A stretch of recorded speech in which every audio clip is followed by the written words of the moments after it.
strawberry கண்ணே விண்வெளி பெண்ணே சில்வர் ஸ்பூன் கையோடு பிறந்தவள் நீயே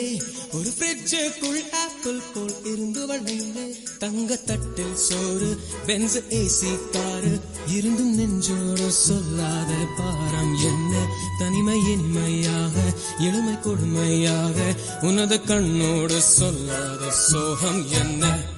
பெண்ணழகையும் பேரழகையும் எப்படி மறைத்தால் உன் கற்பனைகளின் அற்புதங்களை எப்படி எரித்தால் கிடைக்குமே பைத்தியம்